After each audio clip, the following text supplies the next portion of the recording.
आज हम बूंदी बिना झारे के बनाएंगे। घर में आसानी से बन जाने वाली ये एक ट्रेडिशनल स्वीट है। तो आज मैं जो बना रही हूँ वो मीठी वाली बूंदी बना रही हूँ।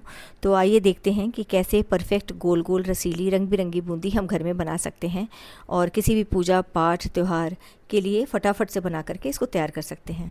बूंदी बनाने के लिए यहाँ पे मैंने 1 कप बेसन लिया है। ये नॉर्मल जो पैकेट वाला बेसन आता है ना, ये वही है, उसी से मैं बनाऊंगी। तो इसको लेने के बाद इसे छानना ज़रूरी है। तो एक छलनी पे रखेंगे। अब इसमें साथ में ही यहीं पे डाल देंगे मैदा। ये 4 से 5 चम्मच डाल दीजिए या फिर चौथाई कप डाल दीजिए। इन दोनों को हमें छान करके लेना है। यहाँ पे मैदा आप स्किप भी कर सकते हैं, लेकिन मैदा डालने से क्या होता है कि बूंदी का जो शेप है वो होल्ड रहता है, यानी कि गोल गोल बूंदी गोल गोल ही बनी रहती है। अब इसमें 1.25 चम्मच के करीब पिघला हुआ घी डाल देंगे। 1 कप बेसन में 1 चम्मच के हिसाब से घी डाल देना है। अब यहाँ पे 1 चम्मच का 8वां भाग यहाँ पे बेकिंग सोडा में डाल रही हूँ। ये आप देख सकते हैं कितना क्वांटिटी मैं यहाँ डाल रही हूँ। अगर घर का पिसा मोटा वाला बेसन है तो आप बेकिंग सोडा को स्किप भी कर सकते हैं, लेकिन ये पैकेट वाला बेसन बहुत ज़्यादा महीन होता है, इसलिए मैंने इसमें डाला है। अब घी को अच्छे से मिक्स करने के लिए इस तरह से हाथों से बेसन को रगड़ देंगे और ये आप देख सकते हैं कुछ इस तरह से ये रेडी हो जाएगा। अब इसके बाद हमने जितना ड्राई इंग्रेडिएंट लिया है उसका आधा पानी ले लेंगे। यहाँ पहले मैंने आधा कप पानी लिया है, उसमें से भी पहले थोड़ा सा डालेंगे, फिर उसके बाद बाकी का डाल करके इसको मिक्स करेंगे। एक ही बार में सारा पानी डालने से क्या होगा कि लम्स भी बनने के चांसेस हो सकते हैं। तो 1.25 कप हमने यहाँ पे ड्राई इंग्रेडिएंट लिया था, तो उसका आधा बिल्कुल इसमें पानी डालना है। तो अभी मैंने आधा कप डाला है। चौथाई कप जो हमने मैदा डाला था उसका भी आधा हमने इसमें पानी डाल दिया है। अब ये बैटर कुछ इस तरह से तैयार हो गया है। अब हमें इसे 10 मिनट तक फेंटना है और फेंटने के बाद जब इसका कलर बिल्कुल इस तरह से सफ़ेद सा हो जाए तब हम इसको देखेंगे कि इसकी कंसिस्टेंसी कैसी है। कंसिस्टेंसी कैसी रखनी है ये बहुत कुछ जो आपकी छन्नी है उसके छेद पे भी डिपेंड करता है। बड़े छेद वाली छन्नी हो तो कंसिस्टेंसी थोड़ी गाढ़ी रखनी पड़ती है और बूंदी बड़ी बनती है। महीन बूंदी बनाने के लिए झारे का छेद छोटा होना चाहिए और कंसिस्टेंसी पतली होनी चाहिए। अच्छा ये होगा कि इसी घोल के ऊपर छन्नी रख के आप इस घोल को डाल के एक बार देख लीजिए, जिससे आपको पता चल जाएगा कि कंसिस्टेंसी कैसी रखनी है।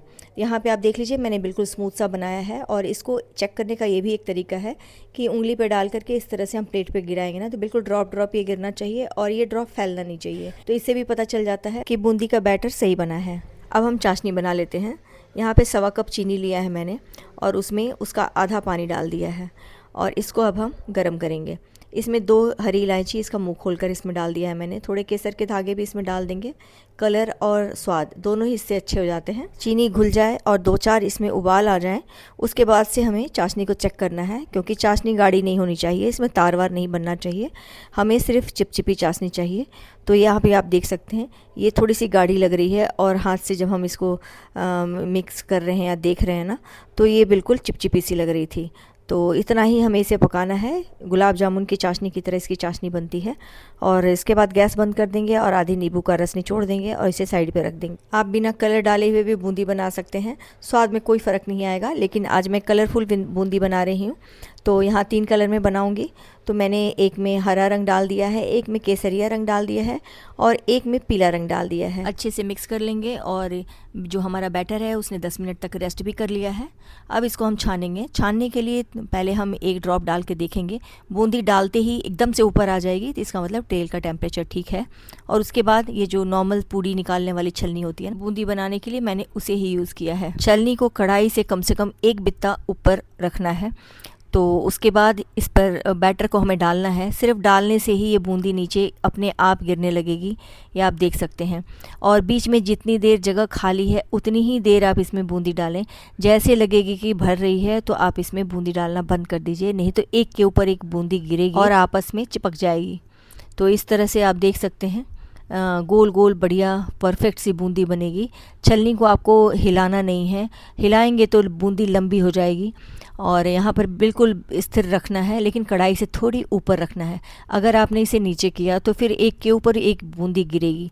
और तेल का टेम्परेचर पहले हाई रखें और जैसे बूंदी डालना शुरू करें उसे लो कर दें, नहीं तो बूंदी लाल भी हो जाएगी।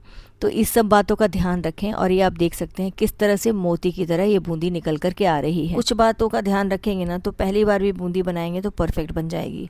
उसके लिए सबसे पहले ये करना होगा कि इसकी कंसिस्टेंसी का ध्यान रखना होगा। पहले आप छलनी पे डाल करके आप बैटर के ऊपर ही रख करके इसे गिरा करके देख लीजिए कि अपने आप इसमें से ड्रॉप गिर रहा है या नहीं। दूसरा, तलते समय छलनी को कढ़ाई के थोड़ा ऊपर ही रखना है और उसे ज़ोर ज़ोर से झाड़ना नहीं है, बिल्कुल स्थिर रखना है, ड्रॉप बूंदी खुद ही गिरेगी। और तीसरा कि बूंदी को एक के ऊपर एक ना गिराएं। जैसे लगे कि कढ़ाई में बीच का जगह, जो खाली जगह जहाँ पे बूंदी गिर रही है, जैसे देखिए आप बूंदी गिर रही है ना, वो गिर करके साइड में चली जाती है, तो बीच का स्पेस फिर से खाली हो जाता है। तो अगर आपको लगे कि बीच का स्पेस भी साइड से भर गया है तो उसी समय बूंदी डालना बंद कर दीजिए। तो इससे एक के ऊपर एक बूंदी नहीं गिरेगी और सारी बूंदी गोल गोल बढ़िया बनकर तैयार होगी। और बूंदी को बनाने के साथ ही उसे फटाफट से हल्के गरम चाशनी में हल्का गरम बूंदी डाल दीजिए और मिक्स कर दीजिए। अगर चाशनी ठंडी हुई तो बूंदी के अंदर नहीं जाएगी, और अगर बूंदी बिल्कुल ठंडी हुई तो उसके अंदर भी तभी भी चाशनी नहीं जाएगी। चाशनी जाने के बाद बूंदी गोल गोल और फूल जाती है और गोल गोल दिखने लग जाती है। चाशनी में बूंदी डालने के बाद 1 से 2 घंटे आप इसे छोड़ दीजिए, तो इससे जो बूंदी है वो सारा रस पी जाएगी और रसीली हो जाएगी। उसके बाद बूंदी को खाएं, पिएं, एंजॉय करें, जैसे मर्जी करना है करें, या फिर प्रसाद के रूप में यूज़ करना है प्रसाद के रूप में करें। तो इस तरह से आप ये देख सकते हैं। रस में भीगने के बाद मैं आपको दिखा रही हूँ, ये 1 से 1.5 घंटे हो गए थे जब मैंने खोला इस बर्तन को, तो ये आप देख सकते हैं और फूली फूली ये गोल गोल बूंदी दिख रही है। तो फ्रेंड्स, इस तरह से बहुत आसानी से आप किसी भी ओकेज़न पे आप घर में बूंदी बना सकते हैं, और उससे आप लड्डू भी बना सकते हैं और इस तरह से बूंदी भी बना सकते हैं। लड्डू बनाने के लिए बस चाशनी को थोड़ी सी और गाढ़ी करनी पड़ती है, यानी कि एक तार वाली चाशनी बनानी पड़ती है। तो इस तरह से आप बूंदी बनाकर अपने त्यौहार को एंजॉय कर सकते हैं। तो आप इसे बनाइए। जब तक मैं आपसे मिलती हूँ अपनी नेक्स्ट वीडियो में।